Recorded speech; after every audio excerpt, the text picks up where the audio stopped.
안녕하세요. 일터 영역에 관심이 많은 고 집사입니다.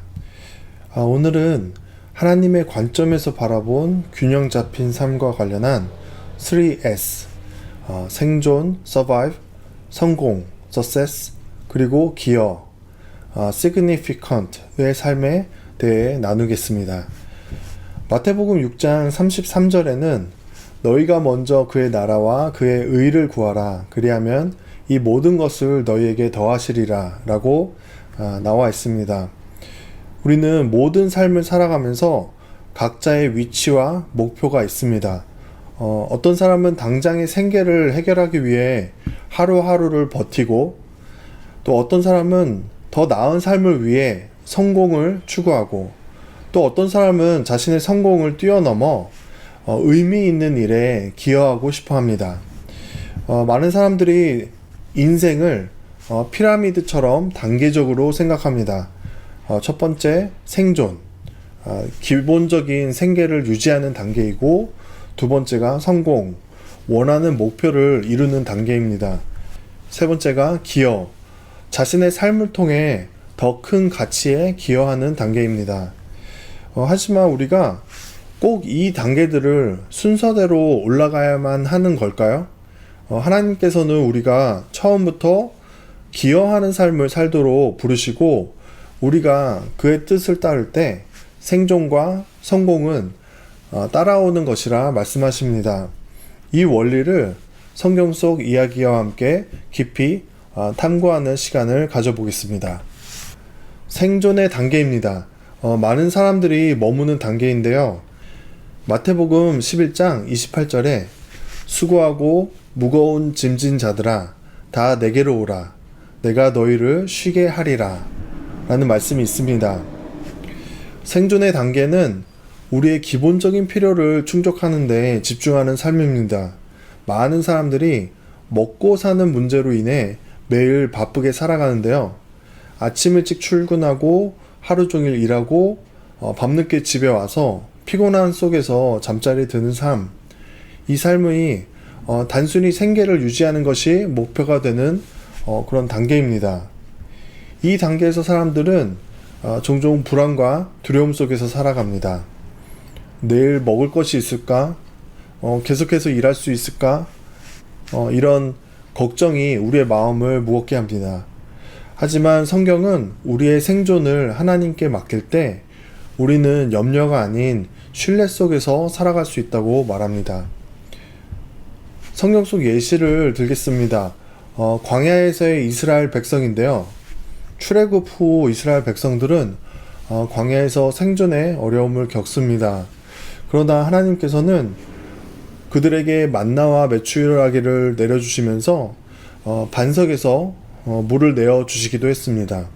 하나님은 너희가 생존을 위해 애쓰지 않아도 내가 너희를 돌볼 것이다 이렇게 말씀하셨습니다. 하지만 많은 사람들은 이스라엘 백성과 같이 여전히 걱정하며 살고 있습니다. 내 힘으로 벌어야 한다. 내가 노력하지 않으면 굶어 죽을 것이다. 이렇게 생각하면서 하나님을 신뢰하지 못하는 것이죠. 그러나 하나님께서는 오늘도 너가 나를 믿고 의지하면 생존은 내가 책임진다 라고 말씀하십니다. 그러면 생존의 단계에서 벗어나려면 어떻게 해야 할까요? 베드로전서 5장 7절에 너희 염려를 다 주께 맡기라. 이는 그가 너희를 돌보심이라.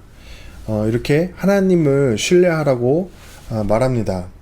또 마태복음 4장 4절에 사람이 떡으로만 살 것이 아니요 하나님의 입에서 나오는 모든 말씀으로 살 것이라 라고 생존을 위한 노력이 목적이 되지 않게 하라는 말씀을 하십니다. 또 세 번째는 하나님의 공급을 경험하는 것입니다.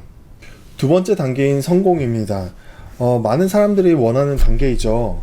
그 신명기 8장 18절에는 내가 내 하나님 여호와를 기억하라. 그가 내게 재물을 얻을 능력을 주셨음이라 라고 말씀하십니다.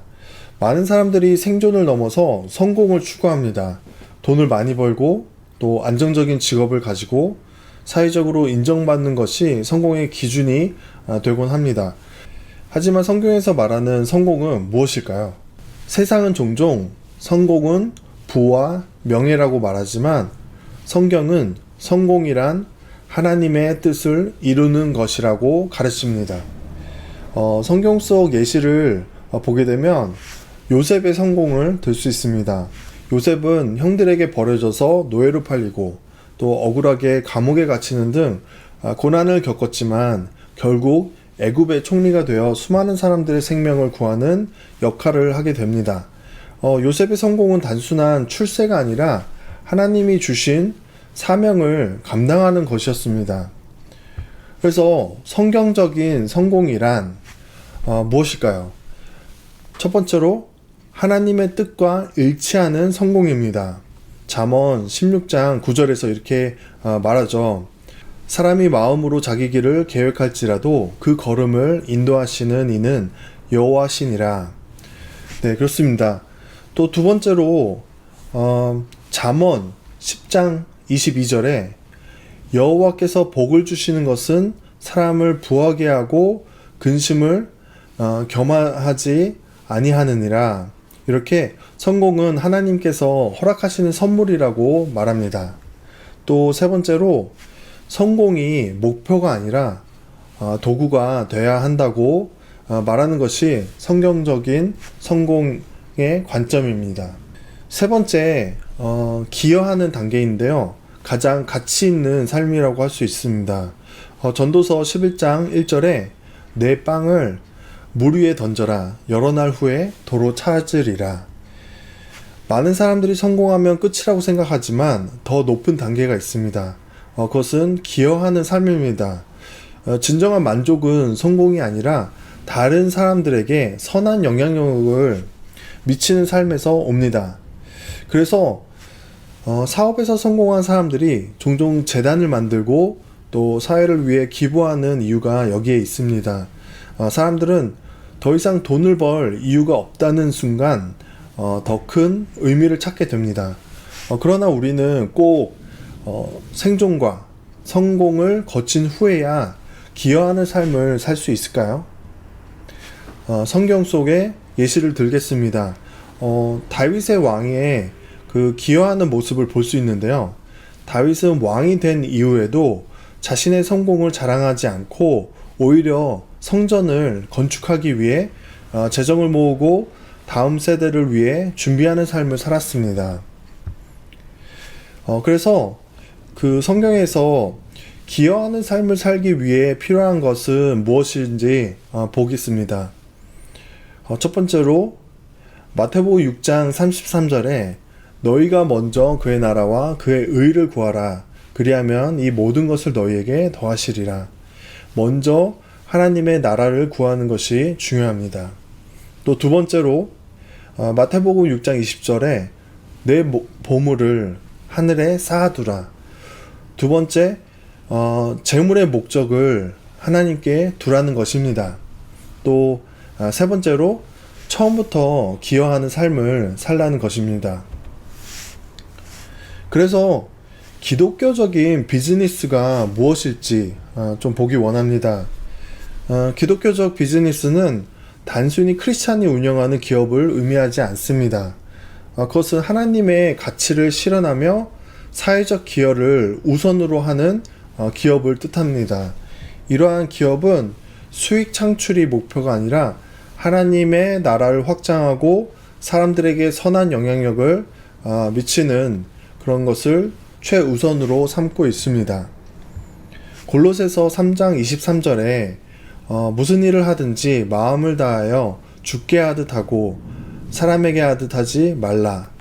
이 말씀처럼 기독교적 비즈니스는 일 자체를 예배로 여기고 하나님의 뜻을 반영하며 운영하는 기업입니다. 기여하는 삶을 실현하는 비즈니스 모델이 있습니다. 먼저 기여하는 삶을 사는 기업이 되라는 것인데, 많은 기업들은 성공한 후 재단을 만들고 사회적 기여를 하지만 성경은 우리에게 먼저 하나님 나라를 구하라고 말씀하십니다.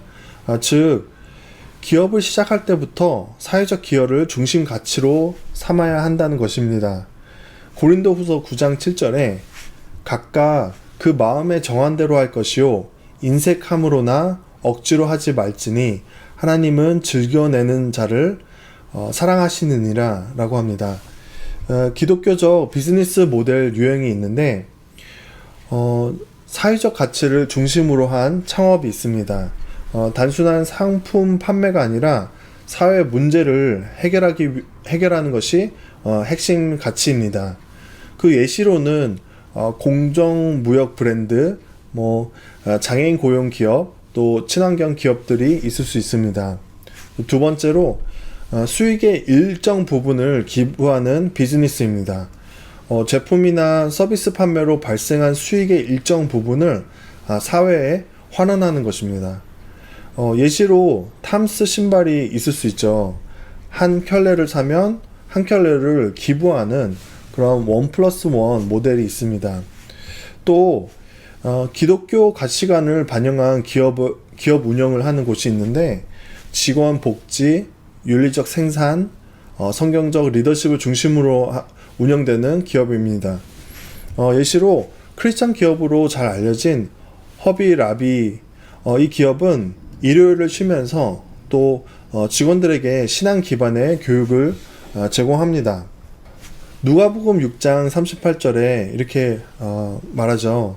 주라 그리하면 너희에게 줄 것이니 곧 후히 되어 누르고 흔들어 넘치도록 하여 너희에게 안겨주리라. 기업이 먼저 기여하는 삶을 실천할 때 하나님께서 필요한 것을 공급하신다는 약속을 믿고 시작해야 합니다. 사회적 기업으로 성장하는 방향성과 그런 원칙에 대해서 좀 나누기 원하는데요. 사회적 기업은 이윤 창출보다 사회적 가치를 우선시하는 비즈니스 모델을 가진 기업입니다. 기독교적 비즈니스의 본질은 사회적 기업의 핵심 가치와도 일맥상통합니다. 마태복음 22장 39절에 내 이웃을 내 자신과 같이 사랑하라 라고 했는데요. 기독교적인 사회적 기업이 성장하기 위해서는 다음과 같은 원칙을 적용해야 합니다. 하나님 나라 확정을 목표로 삼는 것입니다. 단순한 봉사가 아니라 하나님의 나라를 확장하는 도구로 기업을 운영하는 것입니다. 그리고 두 번째로 지속 가능한 모델을 구축하는 것입니다. 기부나 후원만으로 운영하는 것이 아니라 자립 가능한 수익 모델을 만들어야 합니다. 또 세 번째로 윤리적 가치가 브랜드 정체성이 되도록 하는 겁니다. 공정무역이나 친환경, 또 지속 가능성, 투명한 경영이 크리스찬 기업의 차별화 요소로 될 수 있습니다. 또 다음 세대를 위한 리더십을 구축하는 건데요. 사회적 기업을 통한 기독교적 리더십 양성하고 또 기독교적 가치관을 가진 차세대 창업자, 기업가를 양성하는 것이 중요합니다. 누가복음 12장 48절에 주께서 각 사람에게 그가 할 수 있는 대로 주시나니 많이 받은 자에게는 많이 요구할 것이요 라고 되어 있죠. 그래서 기여하는 삶의 우선순위는 기존 패러다임은 생존에서 성공하는 삶에서 또 기여하는 삶의 패러다임입니다. 패러다임 시프트를 해서 먼저 기여하는 삶을 선택하고 하나님 나라를 위한 비즈니스를 하셔야 합니다. 그 킹덤 비즈니스를 통해 기독교적 가치를 실현할 수 있습니다. 결론을 맺겠는데요. 기여하는 삶이 먼저다. 아까 말한 대로 마태복음 6장 33절에 너희가 먼저 그의 나라와 그의 의를 구하라. 그리하면 이 모든 것을 너희에게 더하시리라. 기여하는 삶을 실천하는 기독교적 비즈니스와 사회적 기업은 단순한 경제활동이 아닙니다. 그것은 하나님의 나라를 확장하는 사명이며 세상 속에서 빛과 소금이 되는 도구입니다. 그래서 이제 여러분은 어떤 삶을 선택할 것인지, 그리고 여러분의 비즈니스는 하나님의 나라를 확장하는 도구가 될 수 있는지 생각해 보면 좋겠습니다. 기여하는 삶을 먼저 선택할 때 하나님께서 생존과 성공의 모든 것을 더할 것이라 라는 확신이 있습니다. 네, 오늘은 많은 사람들이 갖고 있는 그런 패러다임인 생존의 단계에서 그 다음 단계로 성공하는 단계, 그 다음 단계로 기여하는 단계를 말씀드리면서 꼭 그 단계로 나아갈 필요가 없고 기여하는 삶을 먼저 선택하라 이런 말씀을 드렸습니다. 그래서 오늘의 내용이 여러분들의 비즈니스와 또 삶에 도움이 되셨길 기대합니다. 고집사 채널을 응원하기 원하시는 분들은 구독과 또 좋아요 잊지 말아 주시고 또 오늘의 내용에 질문이 있으시다면 댓글을 남겨주시면 감사하겠습니다. 지금까지 고집사였습니다.